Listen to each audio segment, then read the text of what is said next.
Hello everybody. Today I'm going to read The Wolves in the Walls by Neil Gaiman.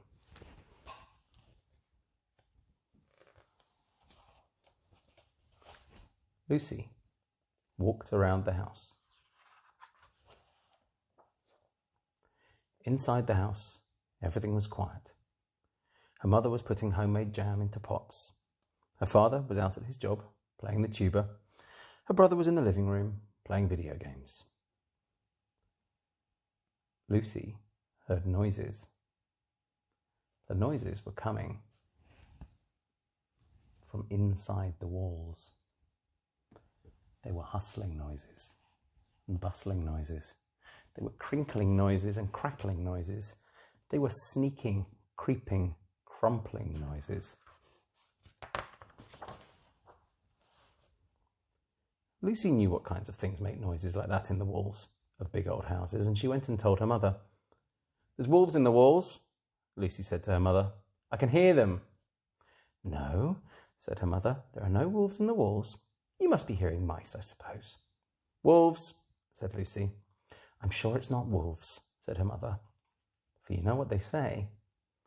If the wolves come out of the walls, it's all over." "What's all over?" asked Lucy. "It," said her mother. "Everybody knows that." Lucy picked up her pig puppet doll, which she'd had since she was a little baby. "I don't think it sounds like mice," she said to Pig Puppet.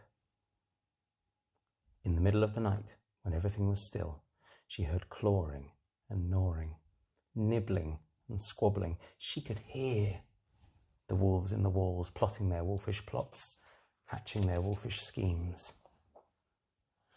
In the day, Lucy felt eyes upon her, watching her from the cracks, from the holes in the walls. They peeped through the eyes in paintings.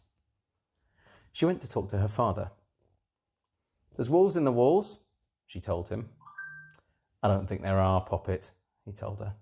"You have an overactive imagination. Perhaps the noises you heard come from rats. Sometimes you get rats in big old houses like this." "It's wolves," said Lucy. "I can feel it in my tummy, and Pig Puppet thinks it's wolves as well." "You can tell your puppet," began her father, and then said, "Why am I asking you to tell her anything? She's just a puppet."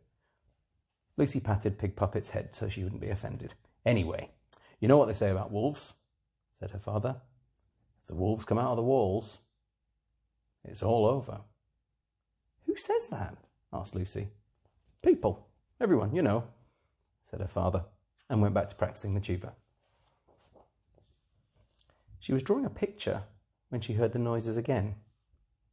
A scrambling, rambling, rustling in the walls.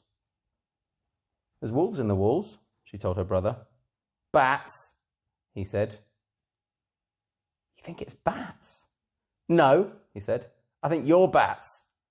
And he laughed for a long time at his own joke, even though it wasn't a particularly good one. "I am not bats," said Lucy. "I am telling you there are wolves in the walls." "First," he said, "there are no wolves in this part of the world. Secondly, wolves don't live in walls. Only mice and rats and bats and things live in walls. And third, if the wolves come out of the walls, it's all over." "Who says?" asked Lucy. "Mr. Wilson at school," said her brother. "He teaches us about wolves and things." "And how does he know?" asked Lucy. "Everybody knows," said her brother, and he went back to doing his homework. The next day the noises were louder. "We have to do something about those mice," said her mother. "Pesky rats," said her father. "I'll call someone about them in the morning." "It's bats, I know it is," said her brother happily. "I shall ensure that I sleep with my neck exposed tonight in case one of them is a vampire bat, and then if he bites me I shall be able to fly and sleep in a coffin and never have to go to school in the daytime ever again." But Lucy didn't think it was mice or rats or bats. She shook her head at this sad display of ignorance. Then she cleaned her teeth, and she kissed her mother and father, and she took herself off to bed. The old house made no noises that night. "I don't like it," she told Pig Puppet. "It's too quiet." But soon enough, she closed her eyes and she was fast asleep. But in the middle of the night, there was a howling and a yowling and a bumping and a thumping, and the wolves came out of the walls. "Oh no!" shouted Lucy's mother. "The wolves are coming out of the walls!" shouted Lucy's father, picking her up and running down the stairs with her and his best tuba in his arms. "It's all over!" shouted her brother as he fled down the stairs beside them. The family went out the back door and into the garden. They huddled at the bottom of the garden that night. The lights were on in every room of their house. Back at the house, they knew the wolves were watching their television and eating the food from the family's pantry and dancing wolfish dances up the stairs and down again. "We should go and live in the Arctic Circle," said Lucy's father, "where the houses are made with walls of ice and snow and there's nothing but polar bears and seals for hundreds of miles. When the wolves come out of the walls, nothing else you can do." "Humph," said Lucy. "We must go and live in the Sahara Desert," said her mother, "where the walls are coloured tent silks that flap in the hot wind, and there's nothing but camels and desert foxes for thousands of miles." "Bleh," said Lucy. "I think we should go and live in outer space," said her brother. "We could live in an orbiting space station with metal walls with lights on that blink and flash and nothing but foozles and squassocks for billions of miles."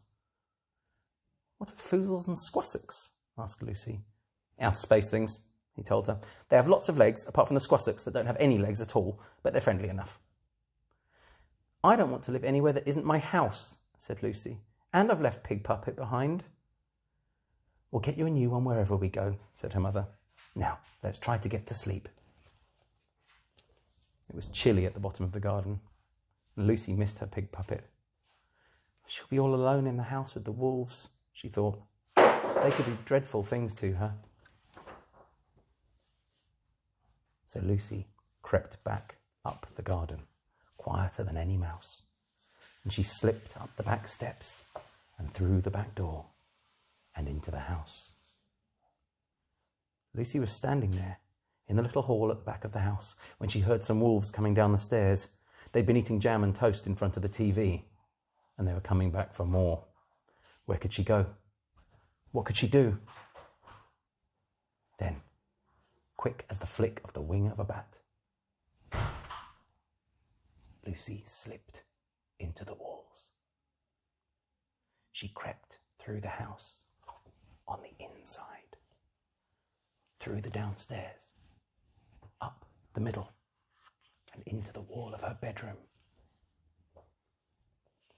There was a huge wolf, fat as anything, asleep on her bed. He was wearing her socks, 2 on his back paws, 1 on his ear, and 1 on the tip of his tail. And he was snoring very loudly.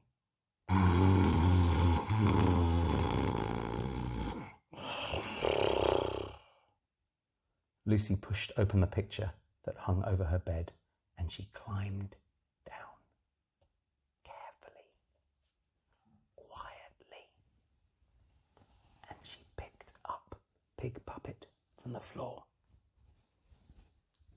and gave her a hug.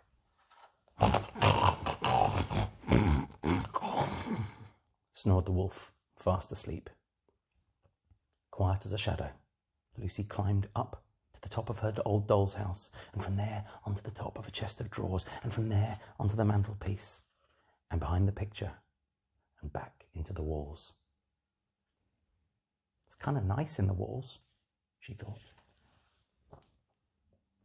"I was worried about you," she told Pig Puppet, and squeezed her very tightly. Through the walls crept Lucy, and back into the garden. "Where have you been?" her family asked her. "I had to go and get Pig Puppet," she told them. "I told you I would have bought you a new one," said her mother. "One that was pink and new and not going grey." "That was why I went to get back my Pig Puppet," said Lucy. And she went back to sleep, cuddling her pig.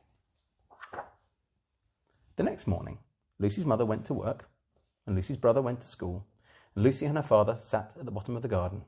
He practiced his tuba and read travel brochures. We could go and live on a desert island, her father told them all that evening over a dinner of hamburgers and French fries and little apple pies with astonishingly hot medals, which Lucy's mother had brought for them when she got back from work. We could live in a grass hut with grass walls on an island in the middle of the sea with nothing but goats on the island and nothing but fish in the sea. We could live in a hot air balloon, said her mother. We could live in a tree house at the top of a very tall tree, said her brother. Or we could go back and live in our house again, said Lucy. What? Said her father. What? Said her mother. What? Said her brother. What? Said the Queen of Melanesia, who dropped by to help with the gardening. Well, said Lucy, there's a lot of space in the walls, and at least it isn't cold there. But what about the wolves? Asked her father. They're in the house, said Lucy, not the walls. Lucy's mother and father and brother grumbled and frowned. Still, none of them wanted to spend another night sleeping at the bottom of the garden. They tried sleeping in the shed, but it smelled too much of lawn mowers and the fertiliser used for the rhubarb. So they crept up the back steps, through the back door, into the back hall, and into the walls. We must be very quiet, said Lucy. But the wolves were making such a noise that no one would have heard them anyway. The family crept through the walls of the house, peeking out through the eye holes of paintings and through the cracks in things. There were wolves watching television and eating popcorn. They'd turned the television up as loud as it would go, and they'd spilled popcorn all over the floor where it stuck to the unfinished slices of jam and toast. There were wolves dashing up the stairs. There were wolves sliding down the banisters. Some of the wolves had put on the family's nicest clothes, and they'd made big holes in the back for their tails. The family went to sleep inside the walls. In the middle of the night, something woke them up. The wolves were having a party. They were singing and dancing and telling jokes. One of the wolves was playing her brother's video game, and he was beating all the high scores. Two of the youngest of the pack of wolves had gotten into the pots of Lucy's mother's homemade jam and were eating it straight from the pot and smearing it all down the walls. And the biggest, fattest wolf of all was playing an old wolf melody on Lucy's father's second-best tuba. My jam! My walls! Said Lucy's mother. My video game high scores! Said Lucy's brother. My second-best tuba! Said Lucy's father. Right, I've had enough, said Lucy. There wasn't much in the space between the walls, just an old broken chair. Lucy picked up a chair leg. You know, I've had about just as much as I can take at these wolves too, said her father, said her mother, said her brother, and each of them picked up a broken chair leg. Ready? Said her mother. Ready, said everybody else. And... Ah! Howled the wolves. The people have come out of the walls! And when the people have come out of the walls, shouted the biggest, fattest wolf, flinging aside the tuba, it's all over! Round and round they ran, gathering up their most treasured possessions. Flee! They shouted. Flee! Flee! Flee! For once the people come out of the walls, it's all over! And down the stairs went the wolves, scurrying and hurrying and tumbling over each other in their hurry to get out of their house and get away. Oh, whose idea was this anyway? Moaned one of the wolves. And the wolves ran, and they ran, and they ran, and they ran, and they didn't stop running until they got somewhere where there would never be any people in the walls who would come out in the middle of the night whooping and singing people songs and brandishing chair legs. And whether they went to the Arctic, or the desert, or outer space, or somewhere else entirely, nobody knows. But from that day to this, those wolves have never been seen again. It took the family several days of cleaning up to make the house look anything like it did before the wolves came out of the walls. But eventually, everything was back the way it had been before, except for Lucy's father's second-best tuba, which had sustained some severe jam damage. So, Lucy's father sold his second-best tuba and bought a sousaphone instead, which he really always wanted. And then everything went back to normal. Until Lucy noticed something funny. She heard rustlings and scratchings and squeezings and creakings in the house. And then, one night, she heard a noise that sounded exactly like an elephant trying very hard not to sneeze. She went and got Pig Puppet. "Do you think I should tell the rest of them," she said, "that we've got elephants living in the walls?" "I'm sure they'll find out soon enough," said Pig Puppet. And they did.